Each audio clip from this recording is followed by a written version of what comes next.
Hi സുഹൃത്തുക്കളെ, ഇന്ന് നമുക്ക് എങ്ങനെയാണ് കോഴിക്ക് വിരയിളക്കുന്നത് എന്നുള്ളത് പഠിക്കാം. അപ്പോൾ നമ്മൾ കോഴിക്ക് വിരയിളക്കാൻ വേണ്ടി ആൽബമർ എന്ന് പറഞ്ഞ മെഡിസിനാണ് എടുക്കുന്നത്.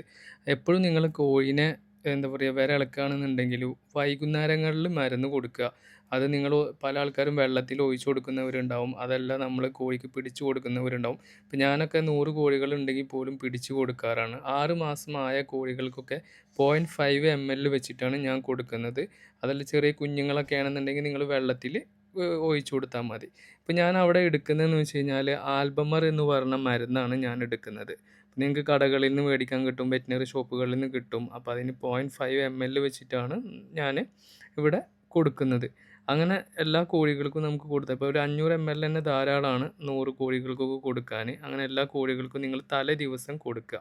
കൊടുത്തു കഴിഞ്ഞ് കഴിഞ്ഞാൽ നിങ്ങൾ പിറ്റേ ദിവസം നിങ്ങൾ എന്ത് ചെയ്യുക, ഗ്രോവിപ്ലെക്സ്, അതേപോലെ തന്നെ അസോമിൻ, പിന്നെ അതേപോലെ ഒരു ലിവർ ടോണിക് ഉണ്ട്. ഞാൻ ഈ വീഡിയോയിൽ കാണിക്കുന്നുണ്ട് ഈ 3 മെഡിസിനും. ഈ ലിവർ ടോണിക്കാണ് ഇത്.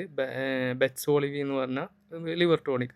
ഇത് കൂടി 3ഉം കൂടി വെള്ളത്തിൽ നിങ്ങൾ എന്ത് ചെയ്യുക, മിക്സ് ചെയ്തിട്ട് ഒന്ന് കലർത്തുക. കാരണം ഈ കോഴികൾക്ക് ക്ഷീണം ഉണ്ടാവും. ആ ക്ഷീണം മാറാൻ വേണ്ടിയിട്ടാണ് നമ്മൾ വിരയിളക്കി പിറ്റേ ദിവസം ഒരു 2 ദിവസം, അതേപോലെ തന്നെ വിരയിളക്കണതിൻ്റെ 2 ദിവസം മുമ്പും നിങ്ങൾ ചെയ്യുക. അങ്ങനെ 4 ദിവസം വിരയിളക്കിയ കഴിഞ്ഞതിന് ശേഷമുള്ള 2 ദിവസവും അതിന് മുമ്പ് 2 ദിവസവും ഈ 3 മെഡിസിനും നിങ്ങൾ എന്ത് ചെയ്യുക, പ്രിപ്പയർ ചെയ്യുക.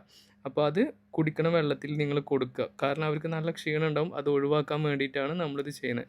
പിന്നെ കൂടെ തന്നെ നിങ്ങൾ ഇതിൻ്റെ ഫുഡിൻ്റെ കൂടെ നിങ്ങൾ പ്രോബയോട്ടിക് എന്ന് പറഞ്ഞ പൗഡർ കിട്ടും നിങ്ങൾക്ക് മേടിക്കാൻ കടകളിൽ നിന്ന്. അത് നിങ്ങൾക്ക് വേണമെന്നുണ്ടെങ്കിൽ അങ്ങനെ അതും കൊടുക്കാം, ഫുഡിൻ്റെ കൂടെ മിക്സ് ചെയ്യാം. ഞാനിവിടെ ചെയ്യുന്നത് പ്രോബയോട്ടിക് അല്ല, ഞാനിവിടെ പഴഞ്ചോറ് ഉണ്ടാവും, തലേ ദിവസത്തെ ചോറ് ബാക്കിയായത്, അതൊക്കെ കൂടി ഫുഡിൽ മിക്സ് ചെയ്തിട്ട് അതാണ് നമ്മൾ കൊടുക്കുന്നത്. കൂടുതലും കോഴികൾക്കൊന്ന് ഹെൽത്ത് ആവാൻ വേണ്ടിയിട്ട്.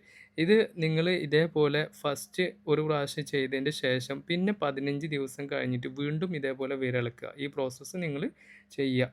അപ്പോൾ ഇത് നിങ്ങൾ മറക്കരുത്. അതേപോലെ തന്നെ നിങ്ങളെ കൂട് ക്ലീൻ ചെയ്യണം. പാത്രങ്ങൾ, ഫുഡ് കൊടുക്കുന്ന പാത്രങ്ങൾ ഒക്കെ പ്രോപ്പറായിട്ട് ക്ലീൻ ചെയ്യണം കേട്ടോ. ഞാനിവിടെ കാണിക്കുന്നുണ്ട് കംപ്ലീറ്റ് ക്ലീൻ ചെയ്തത്. അതേപോലെ ഫുഡിൽ നമ്മൾ കോഴിത്തീറ്റ, അതേപോലെ മുട്ടത്തീറ്റ ഒക്കെ പറയുന്ന തീറ്റകളുണ്ടല്ലോ, അതൊക്കെ മേടിച്ചിട്ടുമുണ്ട്. അതൊക്കെ നമ്മൾ കൊടുക്കണം. അതിൽ നമ്മൾ എന്ത് ചെയ്യുന്നു, പ്രോബയോട്ടിക് എന്ന് ഇവിടെ ഞാൻ പറയുന്നത് പഴഞ്ചോറാണ്. അതുകൂടെ ഒക്കെ മിക്സ് ചെയ്തിട്ടാണ് കോഴികൾക്ക് നമ്മൾ ഓരോന്നിനും സെപ്പറേറ്റ് ആയിട്ട് കൊടുക്കുന്നത്. അതുപോലെ തന്നെ ഒരു കാരണവശാലും നിങ്ങൾ കൂട് ക്ലീൻ ചെയ്യാൻ മറക്കരുത്. കൂട് ക്ലീൻ ചെയ്യുക. ക്ലീൻ ചെയ്തതിൻ്റെ ഒപ്പം തന്നെ നിങ്ങൾ ഇത്തളിൻ്റെ പൊടിയുണ്ട്, നിങ്ങളവിടെ എന്താ പറയുന്നത് എനിക്കറിയില്ല, കുമ്മായപ്പൊടി എന്നൊക്കെ പറയും ചില ആൾക്കാർ. അത് നിങ്ങൾ എന്ത് ചെയ്യുക, കൂട്ടിലൊക്കെ വിതറുക. അപ്പോൾ അതൊക്കെ എന്താ പറയുക, ഈ വിരയുടെ ശല്യം ഒഴിവാക്കാൻ വേണ്ടിയിട്ടാണ്. അപ്പോൾ അതൊക്കെ ഒഴിവായി കിട്ടും കേട്ടോ.